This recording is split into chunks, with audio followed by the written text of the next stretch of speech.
Hands. Good evening, everyone. Good evening. Thank you. I'm so glad to see all of you here today. My name is Kim Rashid. I am the Executive Director of the Marion County Child Advocacy Center, which also makes me a Deputy Prosecutor. And I'm very proud of that because that means that in our office, the Marion County Child Advocacy Center is actually a division of the Prosecutor's Office, which is really unique in Indiana. There are several CACs across the state, but Indiana has a wide variety of CACs across the state. And what's nice about the one here in Marion County is it is nationally known for its ability to co-locate agencies. What that really means is that several of our partners are all housed in the same building. So under one roof, essentially, is the Department of Child Services in Marion County. We also have a division, of course, of the Prosecutor's Office, as I mentioned. So there's a team of prosecutors there. There's also a team of forensic child interviewers that are housed there. That is made up of 3 individuals that do all of the child interviewing that goes on when a child has been either the witness to a violent crime or the actual victim of child abuse or neglect, which is, of course, what we're going to talk about here today. So not only are those individuals there, but we also have the ability to work our investigations with the help of IMPD. And IMPD houses 2 of their units there. The child abuse unit and the adult sex crimes units are in the building. So those detectives work with us side by side, as well as DCS, simultaneously as we do our investigations relating to child crimes, which is a real big advantage here in Marion County. Along with those folks, we have the sex offender registry unit from the Sheriff's Department. There are also, the compliance unit is in that building as well.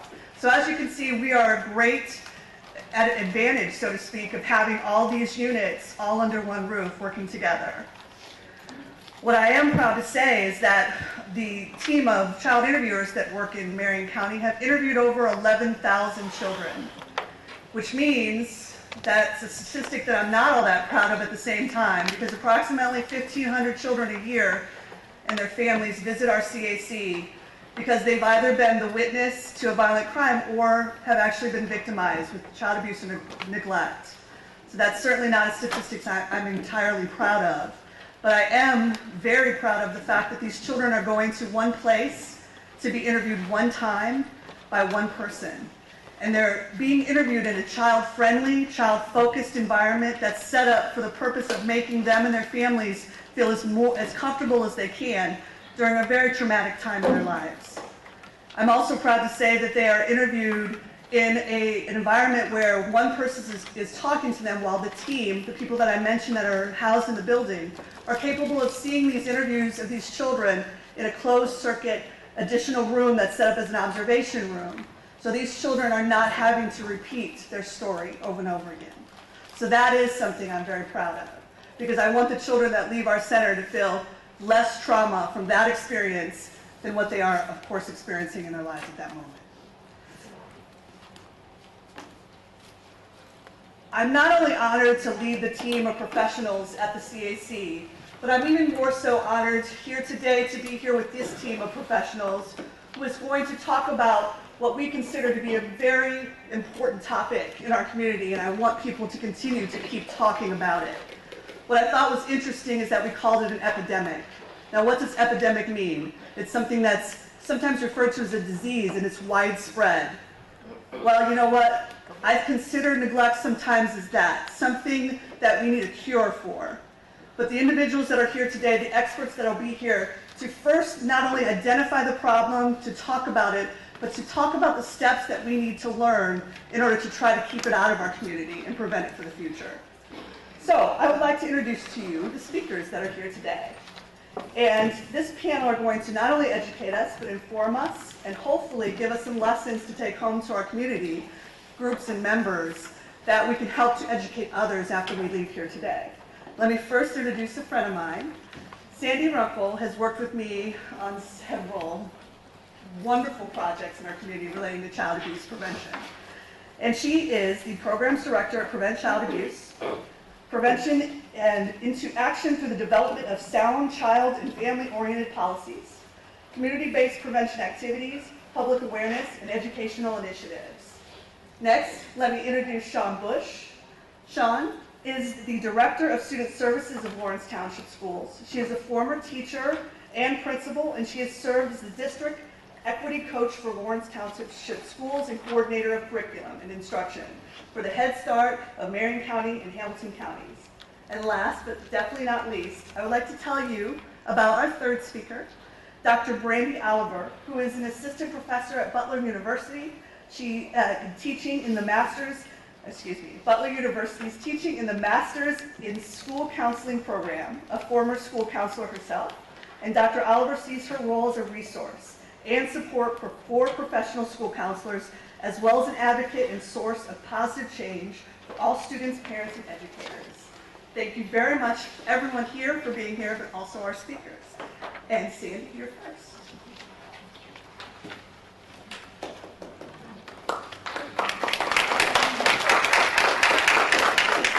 I have an announcement already. There's a green Ford Focus that is blocking some cars that needs to be moved. And if that is yours, we would appreciate it if you could help us with that. And just to give you kind of the lowdown of what how we're going to work things today, we're going to have each speaker give around 15-20 minutes of their time to speak to you today about their topics. And then we're going to follow it up with a little bit of a break and come back for questions and answers. Sandy, it's all yours. Thank you, Kim. Can you still hear us in the back? All right. That's always kind of a silly question, right? Because if you couldn't hear me, then you wouldn't be able to respond, right? Well, thank you for inviting us out tonight and unfortunately kind of ending your day on a downer.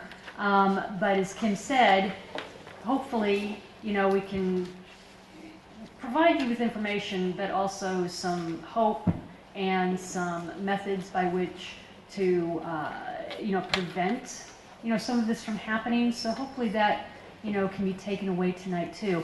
The first thing I want to ask you though, if you were to just think about child maltreatment in general, what typically, what form of maltreatment do people usually think of when you say child abuse or child maltreatment? What do people typically think of? Physical abuse. Physical abuse, yeah. Typically people think, or sexual. Yeah, it's kind of ironic that neglect really isn't thought of as the most prevalent form or the most substantiated form of child maltreatment. Why do you think that is? Why do you think we don't think about neglect? Because it's passive.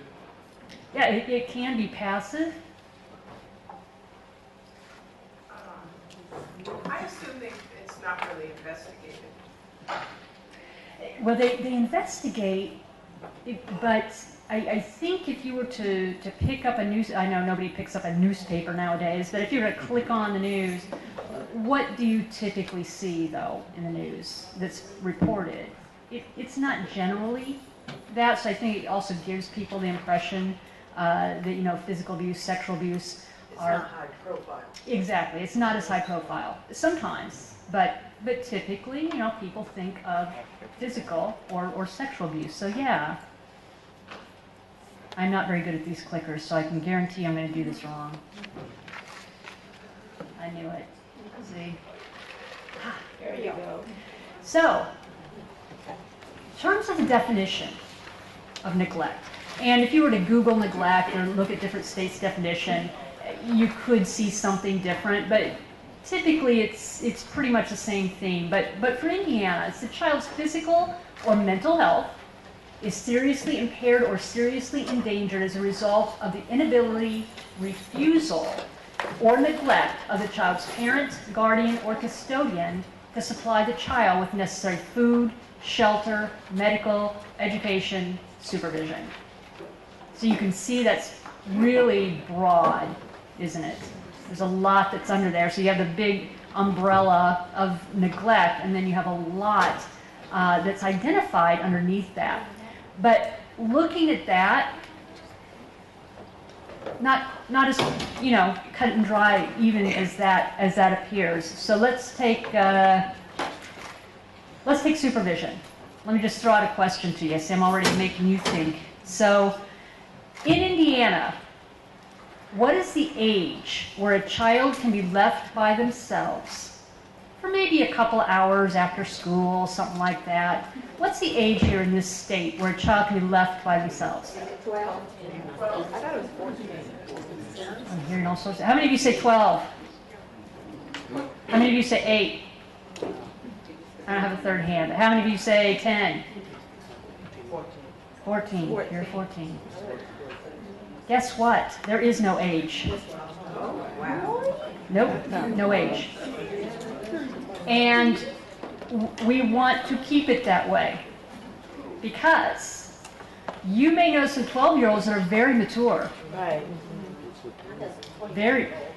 There you go. You may know some 24-year-olds you would not leave at all. And I'm sorry, I can't help you there. Or maybe you would have left your 12-year-old alone for a few hours after school, and now that person has turned 16, and there's no way that you're going to do that.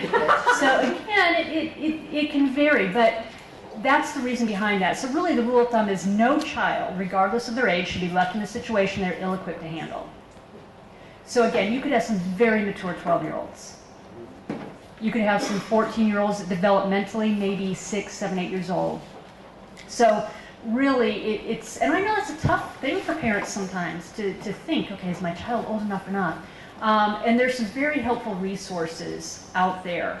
Even some helpful resources where you can literally ask yourself and ask your child, you know, okay, do you know what to do in an emergency? Who do we have around us to sort of, you know, help out? You know, do you have a neighbor or a family member? Is it really just a couple hours after school? Is it all day? Will they be watching younger siblings? So you can see, you know, it's kind of a gray area. Now, obviously, we're going to use our common sense. We're not going to leave our 4-year-old at home alone, right? So again, it can really be gray, but there are resources out there that kind of can help you, you know, discern, okay, is my child ready? And, you know, every child is different, right? Even if you know, you have 2 or 3 children, they're your children, but one child just has a different temperament than another child. It's like anything. How many of you have ever turned to your brother or sister and said, I can't believe I'm related to you? Absolutely. Same thing. So maybe for one of your children it would have been fine, but maybe for the other, you know, maybe not so much. Maybe needs another year or 2. So yeah, it can be some gray area up here. Medical. In Indiana, religious affiliation is not something that a parent can use to refuse medical care for their child if their child's life or health is seriously endangered. Now, please don't ask what seriously endangered is, because again, that can be a tricky thing. But what we're saying is if you have a judge who, you know, has this information from physicians and case managers or therapists or whomever, and this judge is looking at this and saying, yeah, I really believe that your child's life or health is seriously endangered, then the parents have to provide medical care. So you can see why this can be, you know, pretty tricky. So it looks kind of cut and dry, but there's a lot of ambiguity in that. So in terms of, again, the substantiation, neglect is the most substantiated form of maltreatment. Typically between 70 and 75% of the cases. That's true nationally, and it's true in Indiana, which I'll say, you know, I've been doing this a long time, and typically, you know, years ago we would see between 50 and 60% substantiated neglect, but for the last few years it has really done an uptick between 70 and 75% of substantiated cases of neglect.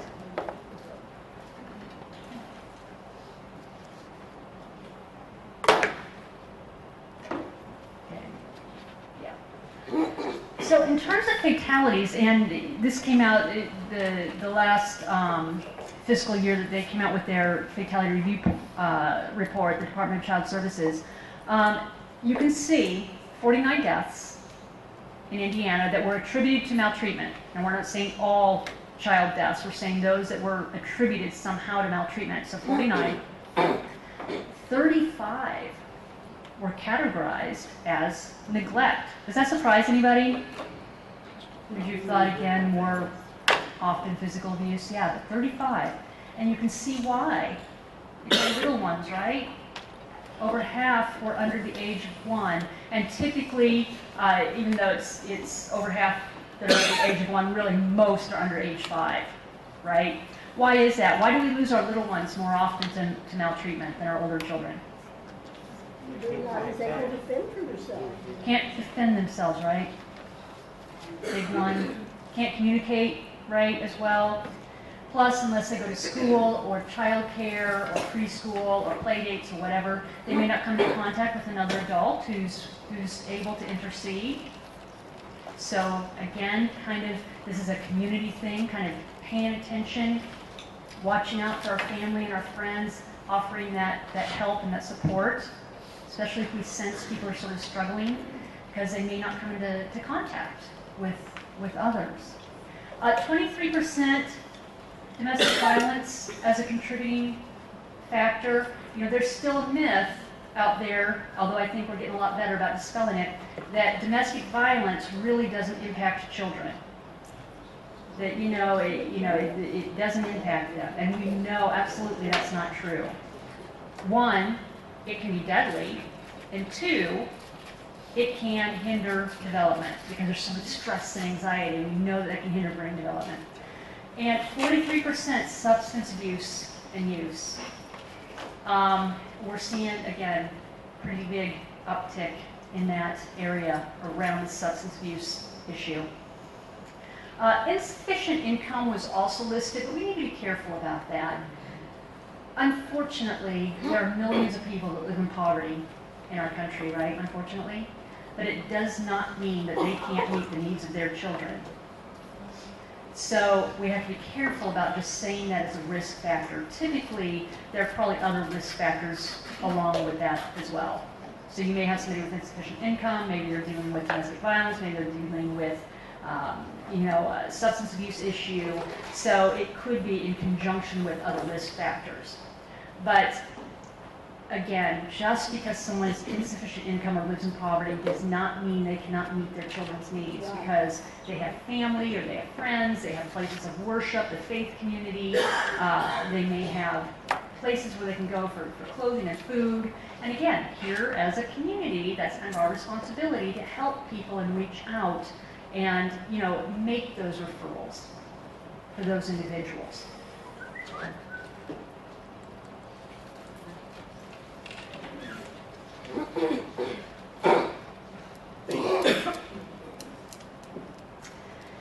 So in terms of just the last 6 months, with regard to Indiana, there have been about 2,781 cases of substantiated situations of neglect, as compared to 257 of physical abuse and 272 of sexual abuse. So again, you can see, and in fact, it does go back and forth.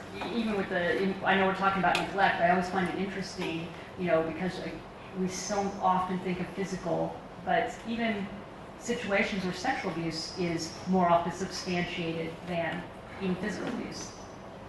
And I tend to see that going back and forth. Sometimes it is more often physical abuse, but it's you can see the neglect by far overpowers the sexual abuse and physical abuse. Any questions about it? I wanted to say that before. Yes, sir. Can you comment on what's the prevalence and relevance of verbal abuse? Of what? Verbal abuse, psychological abuse. I think we would all agree that emotional maltreatment and verbal abuse is just as detrimental. But as you can imagine, it's a little tougher to investigate and substantiate because there are no physical signs. That doesn't mean it can't be, but typically it takes a therapist to be able to substantiate situations of verbal or emotional maltreatment. We still would want you to report that to the Department of Child Services, because you never know. 1, maybe you're the 5th report that week, or 2, maybe there's already an open situation, or maybe as they're getting information from you, they find that they're able to go ahead and investigate. but it is tough, I'll be honest with you. It's really tough to investigate, really tough to substantiate because there aren't those physical signs. But absolutely, it's very detrimental. And actually, very often, as you can imagine, it goes along with some of the other forms. You know, either the emotional or verbal would probably go along with the sexual and physical, perhaps even neglect. So sometimes they're together. Excuse me. These numbers here, are these all different cases or are some of these crossover? They should be unduplicated because they're substantiated. These aren't reports, these are substantiations. So someone that's qualified as a sexual abuse victim is not falling into the neglect category as well? You know, it should be unduplicated. It should be unduplicated. Do we have anybody from DCS here that could probably better answer that question? No, but I can tell you that. Okay. In DCS investigations, I don't know how they're tracking these statistics, but many times they'll substantiate for neglect and then unsubstantiate for some other allegation, whether it be physical. So there's a possibility that in the same report that they're keeping statistics on, it can be double counted. I just don't know how they counted this particular stat that they're publicizing. It's hard to say. Excuse me. So those are 2,781 substantiated cases of neglect. Right. What are the suspected numbers? The suspected numbers even, what is that number? I don't know what the reports are. I can tell you that Indiana typically gets close to 200,000 reports a year of child maltreatment, and around 24,000 of those are substantiated. 200,000 per Close. year reports in the state of Indiana. Yeah. 200,000. Yeah, all types of maltreatment, not just neglect. All forms of maltreatment. And of course, 180,000 of those are not substantiated, or close to that number. It's close to 200. I think the last time we had the stats was about 180-some thousand, and then yeah, about 24,000 are substantiated. So then social services has to investigate those 200,000 reported cases? So. Because those are reports. Okay. Those are reports, and sometimes somebody can have a report and maybe they don't have enough information to be able to investigate. So Some could be duplicate reports on the same case. yes. So let's say Johnny went to school and the teacher reported, the bus driver reported, the principal reported, the nurse reported, you know, something like along those lines, yeah.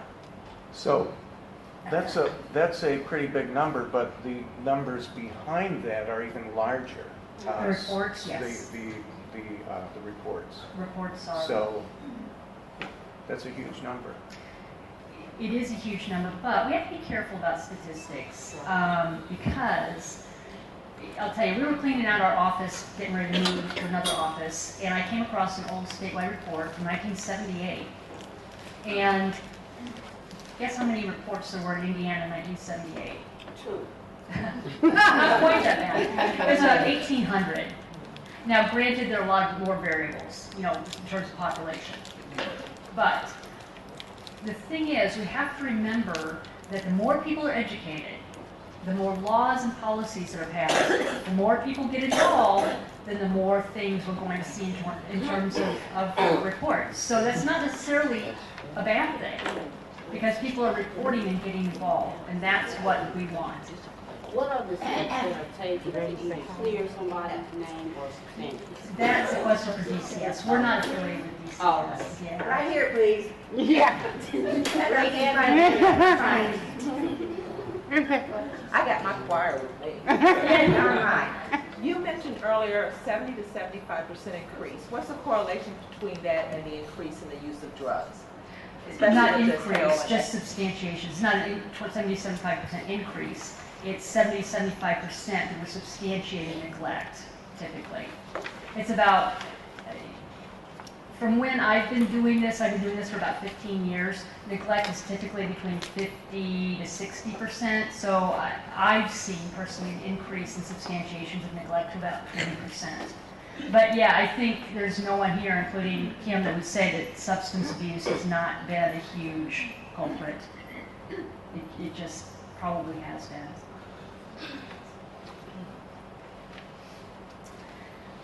I know that Sean and Brandy are going to be talking more about this, but just some potential effects of neglect. This is not an all-inclusive list, but the physical injuries, learning, educational issues, infant depression. We know that babies actually can experience depression, and it can inhibit brain growth, unfortunately, brain development.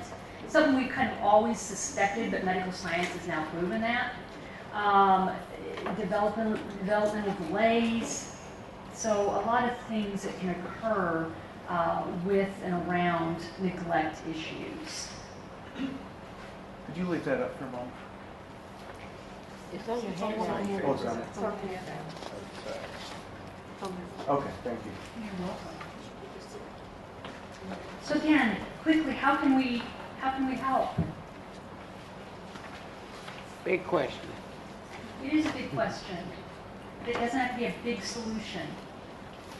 You know, we sort of mentioned some ways, you know, paying attention to our family, our friends, members of our faith community, someone struggling, or don't even wait till they're struggling. If you see a parent, and just check in with them. How are things going? Because I can tell you, parenting is the most stressful job you'll ever do, right? Those of you who are parents, and you don't get paroled after 18 years, right? You're a parent for life. So, just small things that you can do. Yes.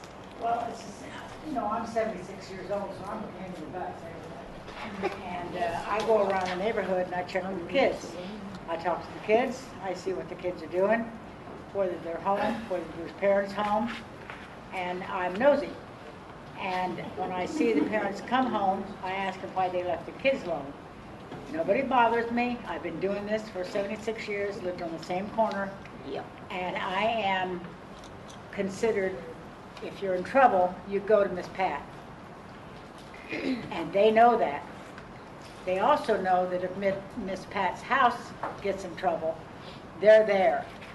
So it's like give and take. It's like friendship. It's like trust. It's like they know that I will help them. They know that our church across the street will help them. They know that our church down this block will help them. And they know I'll pick up the phone and call and ask both my pastors, because I go to 2 churches. I'm working on the 3rd. They know that they can get help. You've got to stick your nose into their business, whether the parents like it or not, whether the city likes it or not, and they've told me they would like for me to stop chasing people that shouldn't be chased, but I don't care. You know, I dare them to touch me. I dare them. So far, so good. And just reaching out, letting people know you care. Again, knowing your community resources. Even if you don't work in this field, doesn't mean you can't know your community resources. So it doesn't have to be something really grandiose. So I think I'm done, right? All right. Oh, yes. I say one way to help is finding a way to teach young mothers that have more than one child how not to become overwhelmed, how to cope so they don't get so overwhelmed that they do abuse in some way. Because I found that when my kids were young, the social worker asked me if I could teach a class to tell them how to not be so overwhelmed when you had a 2nd child or a 3rd child. I said, well, I don't know what in the world to tell them. She said, but you do a good job. I said, I just did what my mother did. When I got 1 child, took care of it, continued to take care of my husband. I got 2. I just added it to it. I never thought about it. She said, if you could teach them not, you hear them say, how can I can't hardly handle 1. What am I going to do when I get a 2nd one? By that time, they've convinced themselves they can't do it, and they can't. And a lot of neglect grows out of that. So if we can find a way to teach young mothers how to not become so overwhelmed when they have a 2nd or 3rd child. that would go a long way, I believe. She knows because she had 8. That's another great response. I didn't So helping tell you. people get involved compartmentalize. But I want to add, you said mothers, but we need to include dads in there too. Right, Right? right, We need to include right. the dads. So actually, we are going to have a panel where we're going to be able to answer more questions, but I really want to have Sean come up here and give her piece. But thank you, and we'll have questions.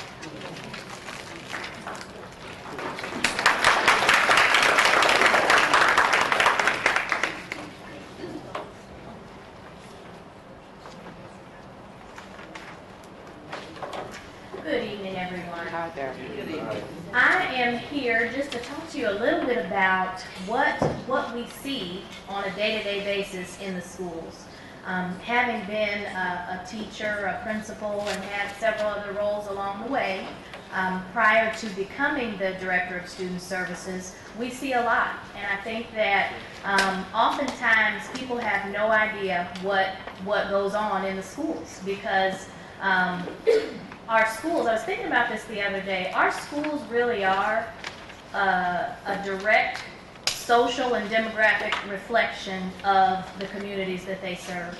And I know that we've all seen and heard and been in dismay over the recent news stories and the things that are happening in our city. And these kids are citizens of our city. The victims of these crimes are uncles, they're aunts, these young people are directly impacted by the things that happen in our community. So in terms of neglect, how does neglect of children present itself in the schools? So what are we seeing on a day-to-day basis? Sandy talked a little bit about the physical and mental health issues that are associated with neglect. And these are more of the obvious signs. You may see poor dental health or nutritional needs not being met. Kids who just have low muscle tone, who are lethargic, or in other ways have clearly poor nutrition. Poor hygiene, again, is one of the things that you think of first. When you think of seeing a child that has been neglected, you think of a child who is not as kept as we would like for them to be. In the schools, we see a lot of inappropriate food or eating habits. So many times the kids will hide food or take food, steal food. Or almost gorge themselves and overeat because they don't know what they're going to have once they get home. There are issues with insecure attachment because of social and emotional neglect, distrust, a lack of empathy, difficulty connecting with others. And when we think about students in schools who have the most difficult time engaging and the most difficult time connecting with how to do school, oftentimes those are the kids we think about, the kids that don't trust anyone. They don't, it appears at least, that they don't have empathy for others, or that they just aren't able to make that connection. And it all goes back to the neglect that starts when they're infants. If they're neglected as an infant and those basic needs aren't met, we see it come out in all kinds of ways in schools, including physical aggression, lack of focus. We have lots of students who are not able to pay attention or to attend to what's going on in the classroom, a lack of motivation as well. They're tired. If your basic needs are not met, if I'm hungry, you are not going to see my best self. If I'm exhausted, I'm not going to be able to give you what I'm able to give because my basic needs aren't met. And so this is what we see from students who are neglected in the schools. A distrust of those in authority.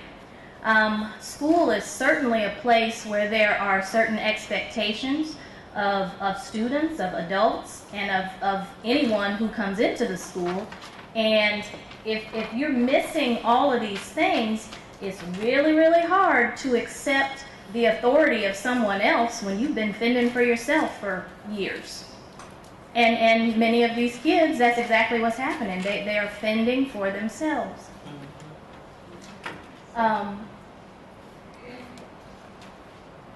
Another thing, this is kind of a side note, but one thing I want to make sure to mention here is that in terms of the parents, it's not, we have a whole lot of parents who need to do better. We do. But I think that parents get a whole lot of blame when the stress of life is just, you know, it's hard. It's hard. And when you have children who are dependent on you, sometimes it just gets to be enough. And it's not that they don't care. It's not that they don't care about their kids. They love their kids just as much as I love mine and you love yours. But when you are dealing with so much and you don't have the coping mechanisms to deal with that stress, unfortunately, you're not the only one that suffers. Your children suffer as well. And we see that when they come to school. How is a child's education impacted by neglect? There are attendance issues. We have a lot of kids who, and we have a lot of working poor families. That's another misconception that the families aren't working. We have some families who are working their tails off, and it's just not enough. Right. You know, 2 jobs, 3 jobs, and it's just not enough to make ends meet. So it's not that people aren't trying. It's not that people don't have the work ethic. We have plenty of families who work very, very hard, and what they're bringing home is just not enough. So if you're working, we got a lot of kids who have parents who work 3rd shift, and you know they're sleeping. It's hard to get the kid. There's a lot of different reasons. We have a lot of families who ask for alarm clocks. Believe that or not, a lot of people are surprised by that, but we have a lot of families who that's a big help to them to have an alarm clock so that student can set the alarm clock, or they can set the alarm clock to have some way to wake them up. Lots of attendance issues, and education as a low priority because other needs take precedence. If you are trying to live, literally trying to live, trying to eat, trying to keep a roof over your head, those things take precedence in some cases for some of these families over school. We have some families who depend on older siblings for childcare. And so they're not going to school, or they're missing school because the mom needs them there to care for younger siblings. So all of those things can come together to cause even more attendance issues. Low self-esteem impacts student achievement. So if the student, all of those things that we talked about, the mental health concerns, the physical concerns, when you're not able to be your best self, your self-esteem is affected by that. And school is not easy. School is hard. And as you get older, it just gets harder. And if you think you can't, so often you won't. And if you don't have somebody in your life to tell you that you can, we have a lot of kids who are underachieving. And it's not that they're not smart. It's not that they're not capable. It's that they just haven't had the opportunity, or that someone in their life to say, you can do this. You can do this, and let me show you how. There's an increased potential for drug abuse or self-harm. Sandy talked about the drug abuse issue and how the percentage had gone up. I absolutely think there's a correlation there. When we speak with our law enforcement officers, there's definitely an increase in meth use and heroin use in our city, in our state. And when families have substance abuse issues, that absolutely affects the students. Even if you are a person who is inclined, who does have the education and the wherewithal and the knowledge to know what to do and how to care for your child, substance abuse can do some awful things to people. And kids who would have been taken care of now aren't. So I definitely see that. And we are seeing younger and younger children who are engaged in self-harm. We have a lot of younger kids who are cutting, who are attempting suicide, who have suicidal ideation, younger and younger. I thought, just seeing it in the middle schools was alarming, but we even have elementary students who are self-harming. Children are seen as miniature adults in a lot of these cases, both in terms of their exposure to adult-like issues and in terms of their responsibilities at home. A 10-year-old shouldn't be caring for 3 younger siblings, and I mean cooking, cleaning. We've seen students who pay the bills. There's a lot of adult responsibilities that are being placed on children at younger and younger ages in these situations. And then there's just this sense of hopelessness, not just on the part of the parent, but on the part of that child as well. And again, we then see students not achieving at the levels that we know they can. What can schools do to assist in cases of neglect? I put listen first because we do not know people's story. We just don't know.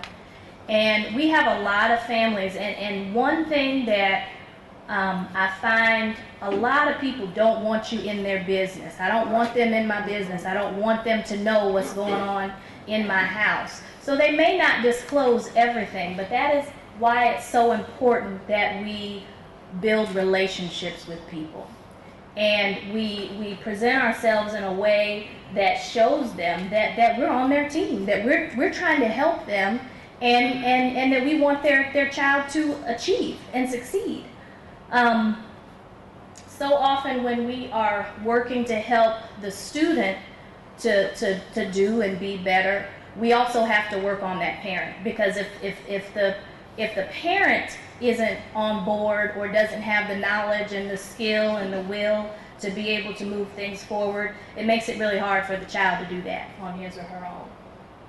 I think parent education is huge. If you have not been parented well, it's mighty hard to be a good parent.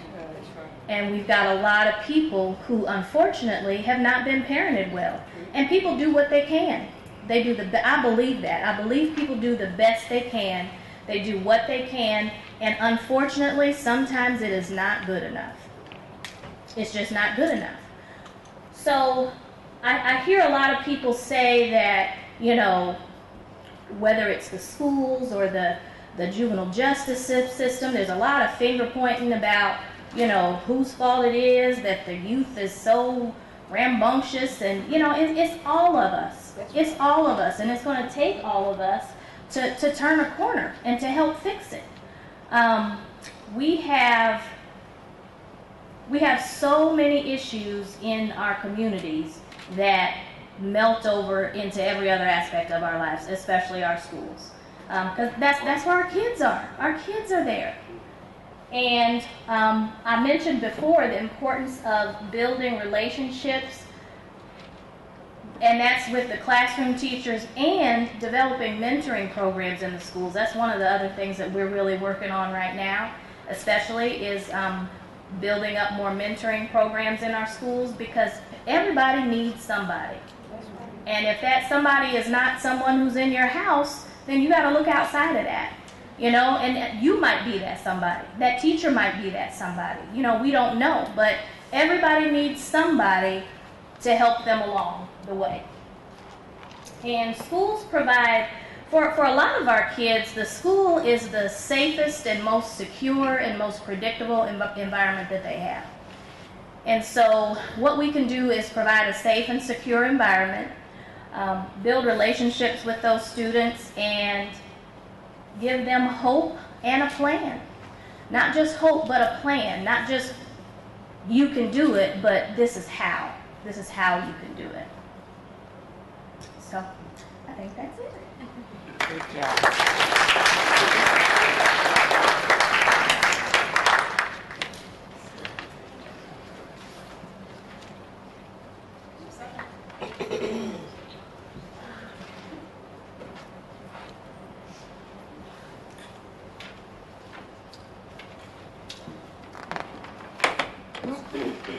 say while you're queuing that up, I wanted to actually say a quick thank you again for the opportunity to have all three of us here tonight. The prosecutor's office, I've had the pleasure of working with various members of the Marion County Prosecutor's Office for the last few years, and I'm always amazed at the great work and education outreach that they do.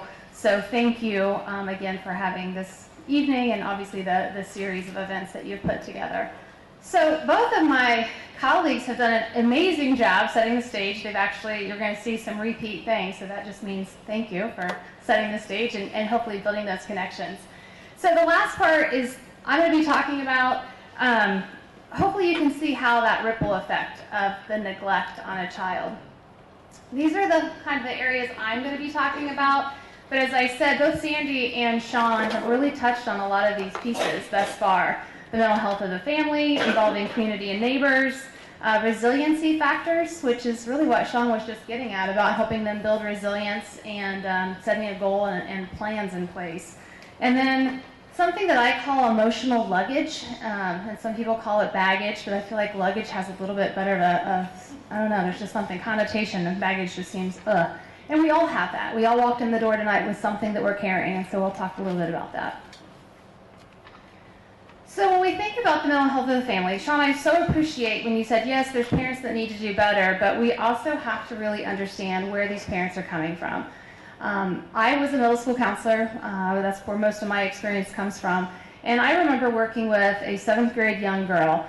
And yeah, I was frustrated. I was very frustrated, and I couldn't believe X, Y, and Z. And I had a real awakening moment when I had the opportunity to really learn her full story and meet Mom. Mom was doing the best that she absolutely could. She was in and out of shelter because of a domestic violence situation. And she was constantly in crisis. You'll see that I put layers of crisis. And this family operated in crisis almost 100% of the time. And I will like to say that, yeah, maybe I thought I knew better, but I didn't. And it was a real humbling moment for me to step back and say, it's a bigger picture. And if anything, as given the opportunity to now teach future school counselors and mental health counselors, we really try to emphasize this is not just a child's issue. This is a family. This is a community. This is a bigger and broader issue. And so with that being said, I'm not excusing behavior, but there's reasons why there's behaviors. And I think understanding the substance abuse piece, the mental health piece, and coming from the school background, we do have a lot of great resources that are offered in the schools. But sometimes the hoops that we ask families to jump through to get those resources is frustrating. If a family's in crisis, the last thing that they can do is show up at my office at 9 a.m. in the morning and do a 30-minute intake. It's just crazy. And so I'm not going to go on my little soapbox, as I told you to give me some time, but it's something that we have to be mindful of, because the state of the mental health of our families is the ripple effect of what's causing this neglect. And so I always encourage you to broaden your perspective. So that student or that child that's in front of you, what else is happening? Let's take the lens from here and open it up to really understand the full picture of what's happening for that child in that child's life. Sandy talked, I think both of Sandy and Sean talked a lot about attachment. And we know so much to be true about the impact of neglect on a child's attachment. I promise I won't worry you with any kind of attachment theory talks right now, but it's something that we have to be mindful of. And my students had the opportunity to work with the Julian Center this summer. And sorry, I'm a storyteller. But something that really came up is we had a teenager in our group, and my students were getting some really great experience. But this one teen boy was just causing a lot of havoc, and they weren't getting through what they wanted to do, and it was, interrupting group time. And we had the opportunity to really kind of unpack some of that for these group leaders, because this child was only doing everything that he's ever known how to do, right? It was the modeling that he had been exposed to. We came to find out that he'd been kicked out of 5 different schools. And that was the behavior. It was working for him. If I behave this way, I'm going to get what I want, right? And so it was one of the best learning. It was a tough learning experience, but it was a really good learning experience, because attachment is huge. And so if we have to, what I say is lean in those opportunities, okay? Don't step back. And I think Miss Pat kind of said it really nicely, right? I mean, you get in their business a little bit, but in a way that's caring. And so the attachment piece is huge. We have to really start to understand the impact of either the first 5 years or maybe it's what they're living in. But this is something that could bubble up. It's not something that we can just deny that this has impacted a child. And again, I won't go on and on, but the crisis, we know that that is something that families operate in and out of. There's some really great work about trauma-informed teaching, trauma-informed care, and again, I'm not up here excusing behaviors, but we have to be really mindful about how we engage with these students and how we also engage with their families, because oftentimes it is a very crisis-filled environment that these kids are coming to school or going into your communities. So that brings us to all of you wonderful people sitting in this room. How do we involve community partnerships, neighbors? And I have yet to work with a school that has been closed-minded about bringing in community partnerships and thinking about what happens before school and after school is so important as well. So whether it's within the school building walls or it's in your own community organizations, you are really key in helping. We talked about an epidemic, but in decreasing, hopefully, the numbers that Sandy can report in the next couple of years. So how can we help our kids? I'm not going to read all the text, you all can read, but really just being intentional about those school and community partnerships. And the other thing that we look at is making sure we're all on the same page. So we're using the same kind of language. We're talking about these kids not from a pathological, they're not problems that need to be fixed, right? These are kids that just need healthy experiences, healthy opportunities.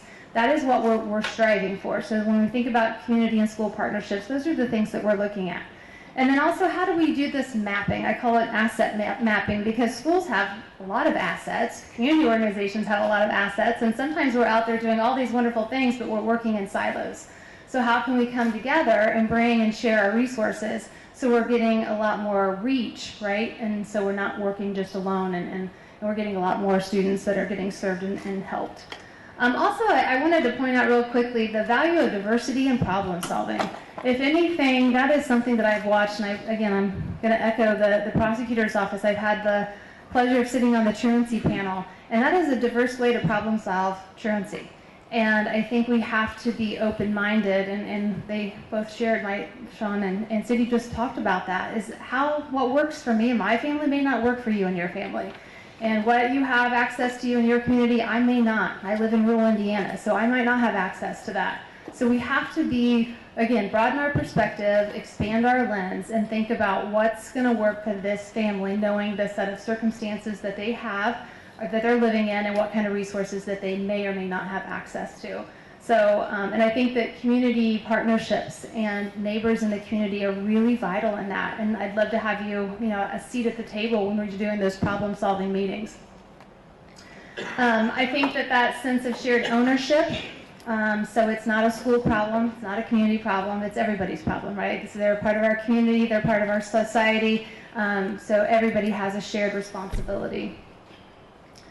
Those are kind of some key things when we think about community and neighbors. I wanted to spend just a little bit of time when we think about youth-serving organizations. A key word that often comes up is positive youth development. And I had the opportunity as a young child to be involved in 4-H, and that would be considered a youth organization that is a positive youth development. Boy Scouts, Girl Scouts, Boys and Girls Clubs offer, we can all probably think about those types of organizations that offer positive youth development. There has now been extensive research showing the positive impact that these youth development service organizations have on all children. And so when we think specifically about neglect, these are the types of organizations and community partners we want to make sure are always at the table. And I'm not going to, you've heard me talk a lot about asset-based thinking and assets, focusing on student strengths or assets. But if you're working with a potential community partner and they're talking about things that need to be stopped or problems that need to be fixed, they might be operating more from that deficit-based lens. And so I want to encourage you to think, is this the right partner to have at the table? Because I've yet to meet anybody that's truly fixed. This is something that we continuously work at. there's a lot of great, again, research out there, but there's just a lot of wonderful things. And when we look at the student strengths and we capture those strengths and we work to build on those are the types of youth organizations that we really want to have in our communities and partners with our school.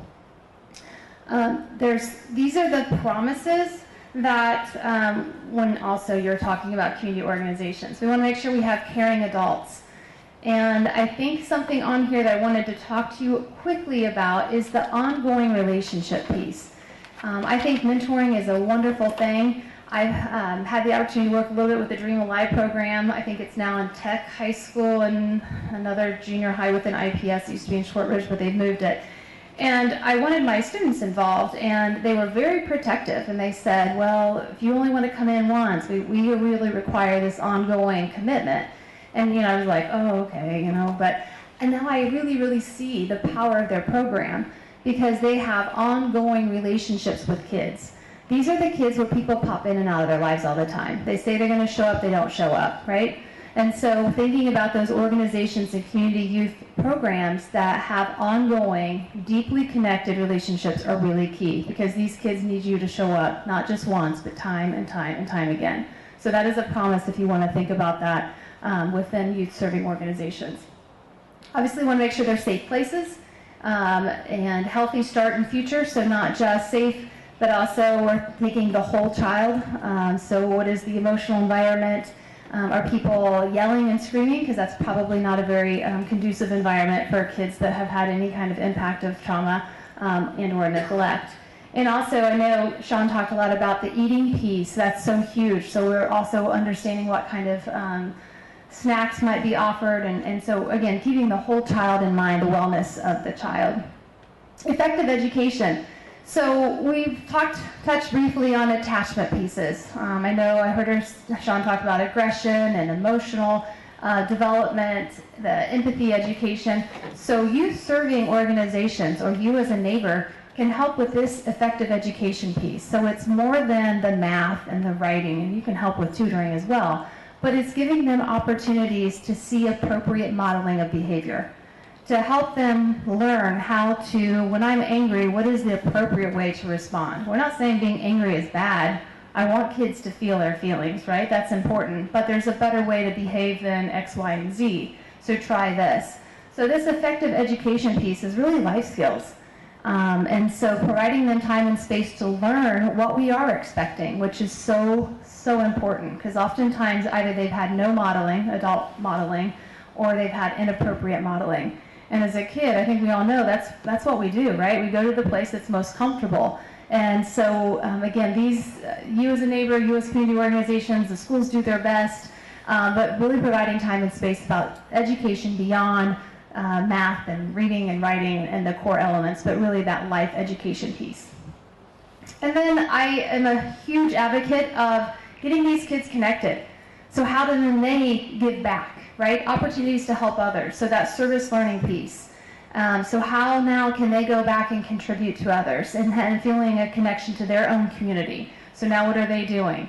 What are their gifts and talents, and how are they going to share those with others? So these are kind of 5 different pieces or elements when we start to think about building effective, positive youth development experiences that you might want to really kind of keep in the forefront of your mind.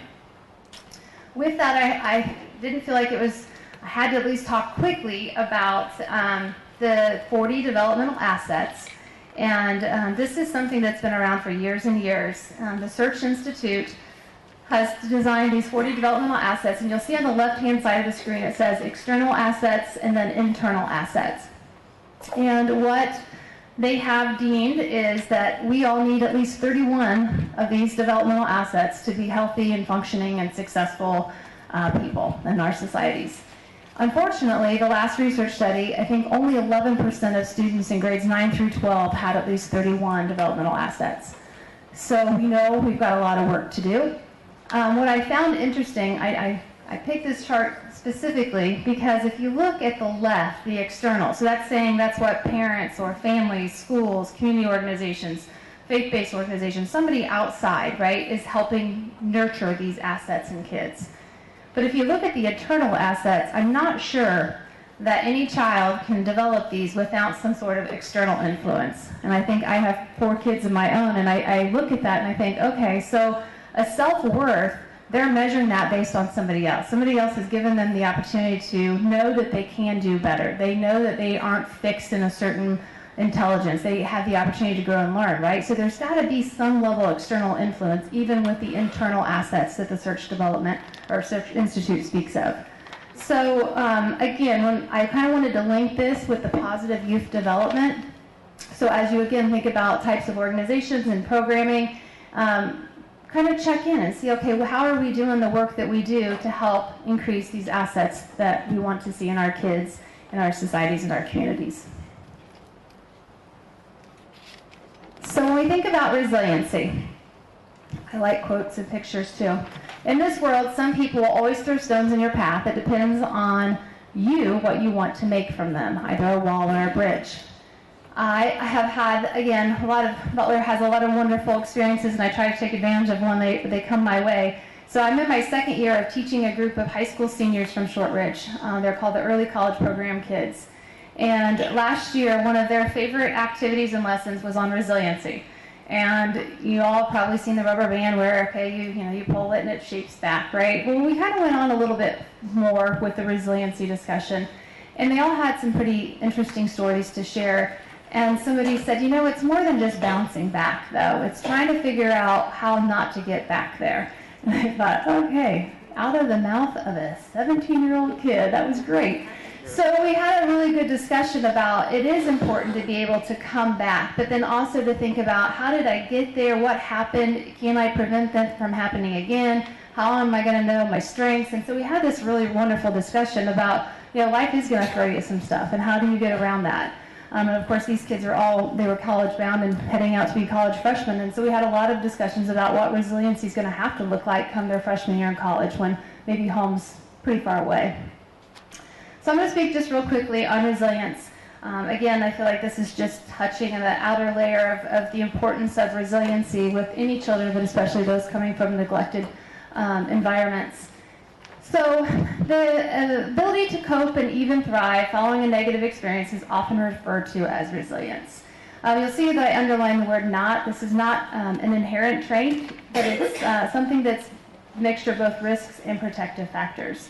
And so I think that that's really important because obviously they've had some risk that they have been exposed to, but now how can we all provide extra protective factors? Providing positive attachment, which we just spoke a lot about, providing opportunities to increase or discover their own self-worth and self-esteem. Intelligence, I'm not talking about a test score, I'm not talking about an ACT, I'm not talking about where they rank in their class. I'm talking about how do they feel like they matter, that their intelligence is not fixed, that they are smart. They may not be math smart, but maybe they're natural world smart, maybe they're art smart. So figuring out where their smarts are and helping them grow and develop and nurture that. Emotional regulation.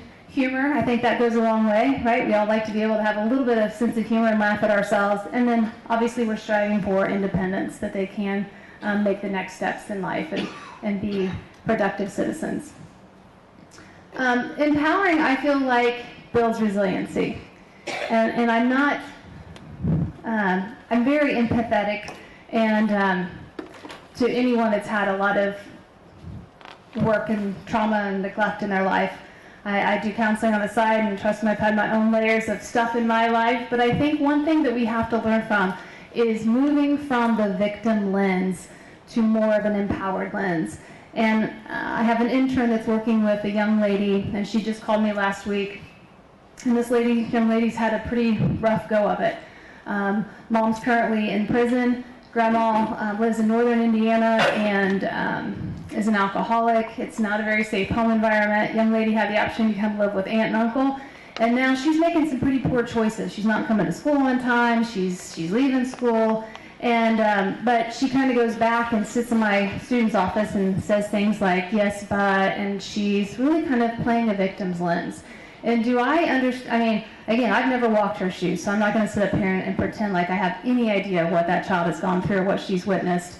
However, we have to help her see there's paths. And she has been provided a safe living environment at this point. Aunt and uncle have said, yes, please come stay with us. We want to help you. We want to nurture you. We want to help you, obviously go down a different pathway. So this concept of building resiliency is kind of what I'm sharing, is we want to empower these kids that there's a different way. And so when they feel empowered, then they take some of the victim lens off. And so some of these ways to do that is helping them identify and name those feelings, building conflict resolution skills.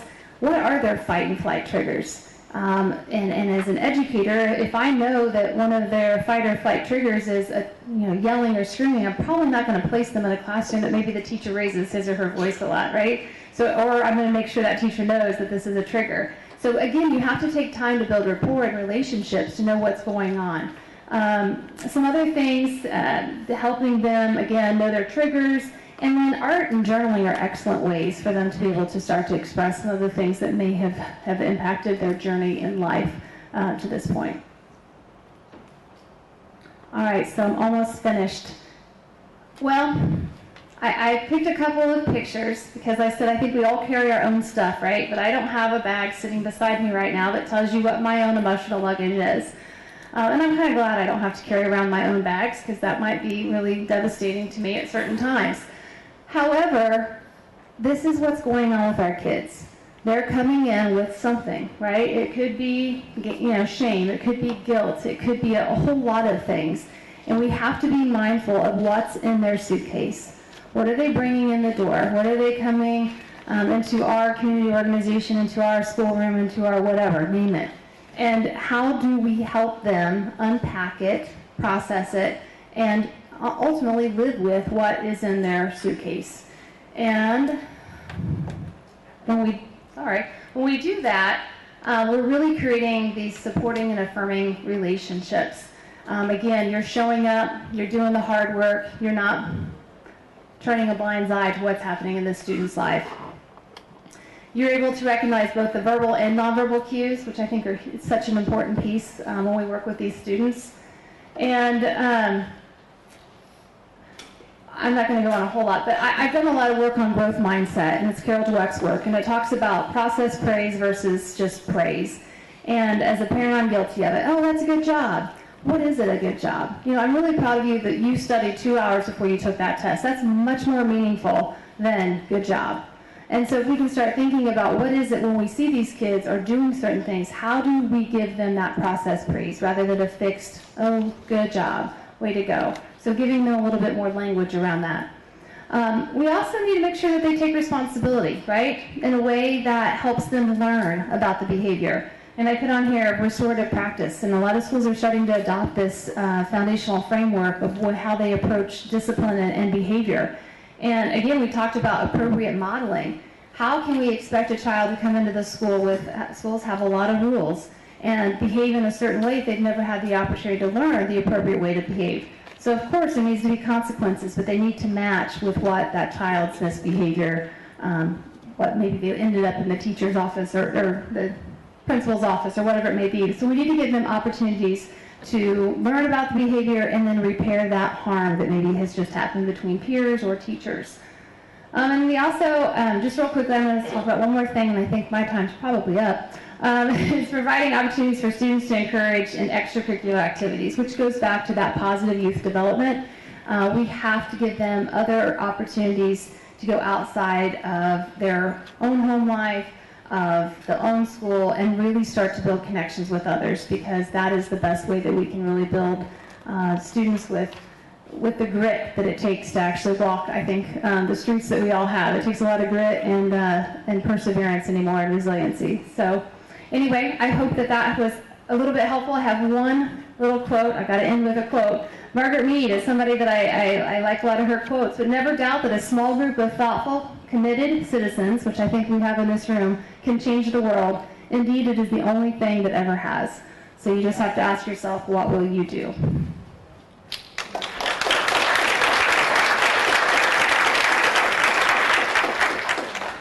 So much, such great information that they've shared with us. We will have time for question and answer. However, we don't have a lot of time for a break. If you want to stand up and stretch, we totally get it. But we wanted to, of course, allow for the speakers to give you all of their great information as well. Now we're taking questions. I'm going to go further in first. I just had a quick question for Dr. Sorry. It's a good thing you don't teach where I work. You'd be Dr. IUPUI. Okay. You said only some number actually have the 31 of the 40 developmental assets. What was that number? I didn't catch that. It was the last research that they did. It was 11% of the students that they had surveyed, grades 9 through 12, had the 31 or above number of number of developmental assets. Thank you. Great question. I have a question. Brown and Sage. A couple of questions. Do you have a link to what those assets are so we can look that up, first of all? And secondly, when you're talking about, what percent of students have what was the population surveyed? Yeah, and so if I will send you the link to the Search Institute, and they have research that drills down into different populations. There's extensive amounts of research that they've used with the developmental assets. Okay, I'm going to go towards the back. The lady in the hat. Oh, the lady in the hat. Sandy, did I understand you correctly to say that you are not, that CAC is not affiliated with DCS? No, we're Prevent Child Abuse Indiana. We're not. I get that. Okay, but you have some sort of a connection to that agency, I'm guessing. Other than just we consider them colleagues, no, we're a nonprofit. We're actually a division of the Villages, which is a nonprofit. Okay.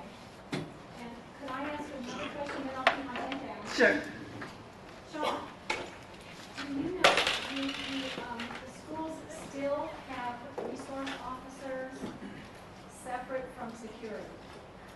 They do. I think it differs from district to district. In our district, we actually have off-duty IMPD officers, Lawrence police officers, as well as, we call them blue shirts lovingly. They are off-duty paramedics, actually, who are security guards in our school as well. So that's a little bit of a different configuration, but it's different from district to district. Some districts do have their own police force. Thank you. Okay. I'm going to go back here a little bit. Start moving around. If I can have the lady in the maroon shirt. What is the responsibility of a school in regards to a teenager who runs away from home because the parents are alcoholics?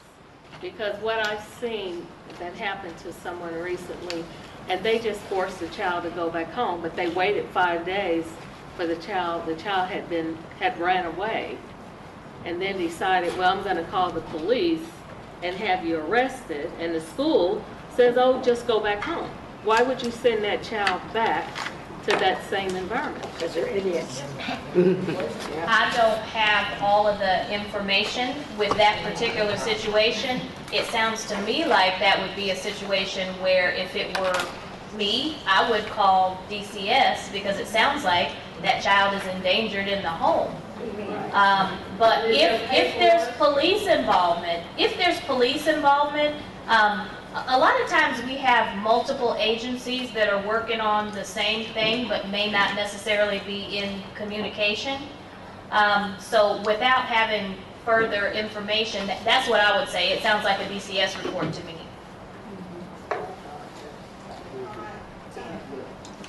Yeah, I may have missed that, but how will I get a copy of that 40 development assets? I will send it to Annie Kern, and somehow she will disseminate that information. And the 5 crowns. I can do that, absolutely.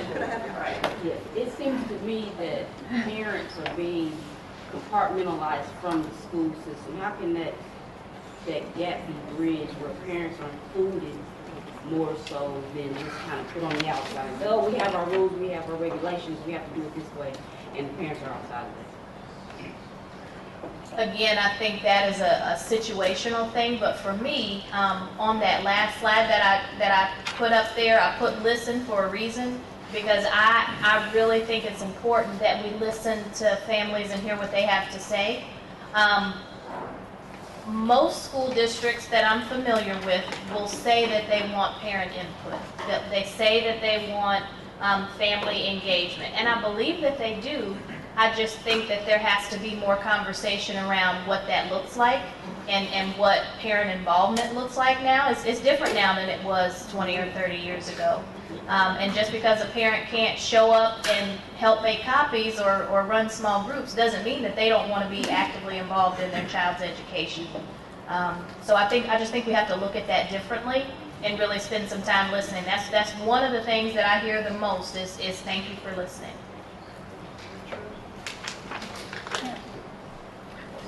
I would just like to say thank you to Pat, thank you to these ladies, and thank you to the panel, because I've learned quite a bit just sitting here listening. And one of the things that we do, we are nosy. We're nosy in our neighborhood, and we knock on doors, and we have events where the children, the parents, and everybody come together. You know, we've been doing it for some years now, and it's getting a lot better. But our kids do need all of us. It is a village, and I appreciate this. And sometimes I get frustrated because I don't know what to do next. But I'll keep moving.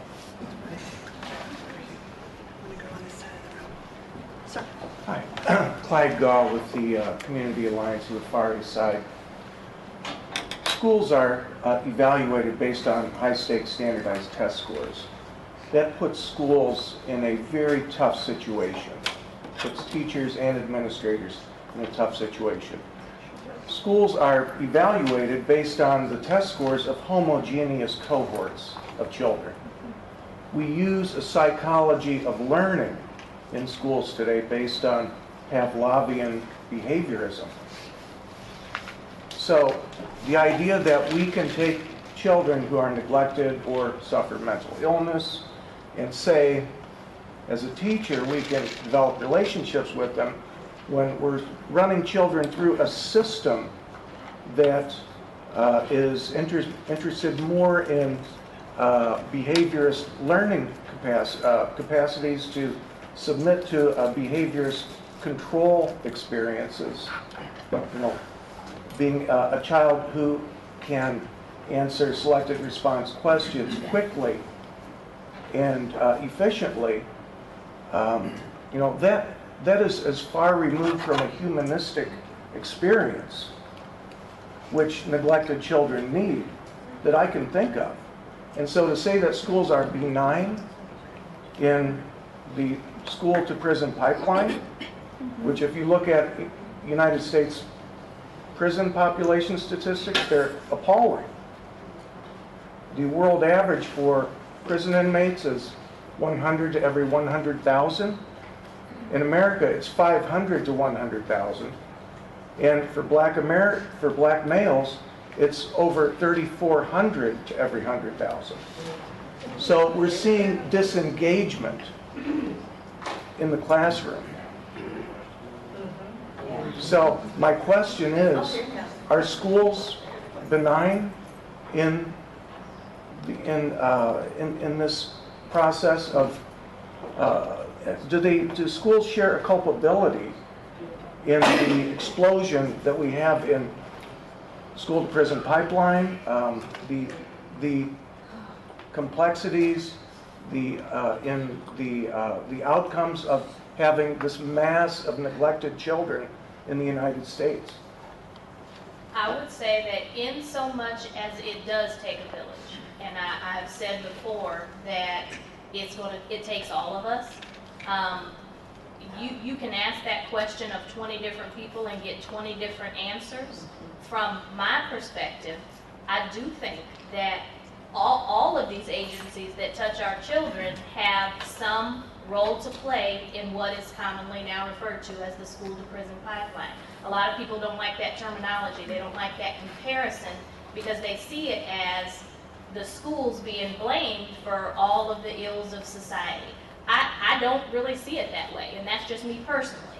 I think that we all have a part to play. We have lots of kids, and the playing field is not equal. And that becomes an equity conversation because we have kids that are coming into the same situation without the same experiences or prior knowledge being asked to do the same things. So I'm not sure that that answered your question. I personally think that we all have a role in it. Well, there's no question we all share a role in helping to alleviate this immense social issue. It's a wicked social problem. I'd love for that discussion to continue after we're done here as well. So please continue to do so. Sir in the back. Hi. I just two questions. Like the first one's really quick. Will you make the doctor from Butler? I'm sorry, I can't remember. Will you make the PowerPoint you had available? Because there was one slide before the 40 things that I saw that I wanted, but I couldn't read it all. It was like 5 different listings. Happy to do so. Okay. And during your research, did you see statistics on how many LGBTQ students were affected by child abuse or neglect? And were there many community outreach options for those students? Because I've heard, because I have friends who tell me firsthand that they've been, forced out of their homes by parents who didn't agree with their sexual orientation or gender identity. And I want to know, because I saw the statistics on the reasons for those different neglects, and I didn't happen to see that particular one.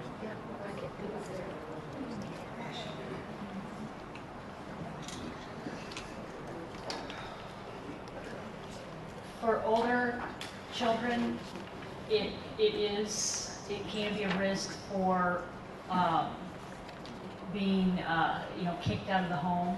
And in fact, it's a risk then because if these children find themselves homeless, which, by the way, homeless children, that should not even be in the same sentence together, but it happens.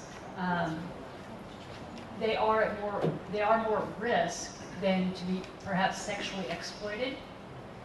We were just talking about human trafficking right before we started this, and so they are more at risk perhaps for sexual exploitation. So yes, that is a population that we need to be providing assistance for, and that we need to become more educated about, and in terms of how children even identify themselves in terms of LGBTQ or transgender or somewhere on that spectrum. So that's a very, very good point. We need to do a better job. And to give you additional information from the DCS side, because I attend many of the trainings that DCS actually does for their own staff, their entire staff, it's been a focus of training and workshops and in-house conferences on that subject to make sure that the awareness is there and that there's more of an outreach to that particular group. Are there, and then boards, do they have like a diverse staff? Yes, like, absolutely. do they have people who represent? Yes, they do. Okay. And the speakers as well. The diversity is there. Okay. And I just want to point out, I'm with the organization called Epidemic, and we're holding a community meeting. We're hoping to cover some of these topics on October 28th at our meeting at the Kaiser Institute. So we're just hoping that anyone who wants to help organize for building communities and families and helping kids and students can come by. Right, thank you. Okay. You had said that there are 200,000 cases of, in the state of Indiana, of maltreatment per year. How is that rate on the national level? Where is Indiana on the national level? Yeah, about close to 200,000 reports. Again, it's not substantiations of reports. Annually, it's around 3 million reports nationally, and around 5, depends on where you read, but typically around 500,000 or 600,000 that are typically substantiated. So where is Indiana? Is it like state or? It varies. It's hard to say. But it's based on our population as well. So as a comparable population state, we're right on target, so to speak, as to what other states are experiencing. We're not higher or lower. We're really hitting the mark, unfortunately. I wish we were well under that. Yeah, we're a more populated state than people realize. I know. Very true. Okay. Go ahead. I'm sorry. Who did you point out to? Pat. She's going to try to talk for a little while. Pat's going to stand up for this. All right. I would like to say thank you very much for all the work you're doing. I'm the president of Grace Tuxedo Neighborhood Organization. We have a lot of trouble on the east side. We have shootings, we have killings, we have, you name it, we have it. But what you're doing is wonderful. But School 58 is sitting right there in the middle of it. School 58 has all of a sudden, thanks to the PTA and the principal, decided that since the children are on 2 weeks break, they may not get food to eat. They may not have things to eat. Every child that left that school for spring break got 3 cases of food for them to eat for 2 weeks. Now, that takes a family. That takes a community, and that takes the love of all of us. Now, I have been lucky because I've lived in the same house for 76 years. So I've seen the deterioration of the east side, but I'm seeing a buildup of the east side, and I'm seeing the children trying to come to grips with what's going on. What, Butler, what you're doing is marvelous. What you're doing is marvelous. What all of you are doing is marvelous. We need more people to care. We need more people to open their mouths up and say something. You and I, the only way you can do it is to get stuck in the middle of it. That's right. Yeah, that's right. That's the only way you can do it. That's the only way you can bring families back together again. I raised 5 by myself. Me and God. Hallelujah. Hallelujah. I mean, you know, it wasn't anything else to do but raise me, and I worked. I worked 30 years with a good company, but I was lucky. I had God on my side, and I had 5 kids who realized I was working for them. And I never missed a baseball game, a football game, a hockey game. I'm so sick of games. But I still watch all the stupid football games when they come to my house. So, you and I need to get together to see if we can't just put this out all across Indianapolis. Say it again. I didn't hear you. We need to get together to see if all of us can get together and put it out across Indianapolis to work as a team. We're going to do that. To work with these ladies.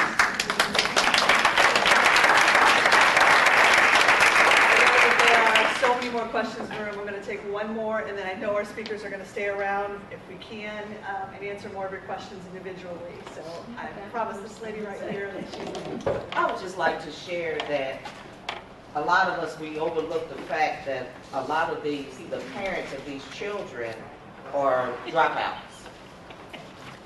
They're uneducated themselves, or they didn't finish their education. And some of them are very smart, but they didn't get the degrees or the diplomas that they needed. So when we don't use it, we lose it. We lose it. And I just would like to add what I would like to see happen in some of the districts, especially in some of the public schools, even the academies. What I would like to see is like on Saturdays that they will open their doors and either have workshops for the parents or job fairs.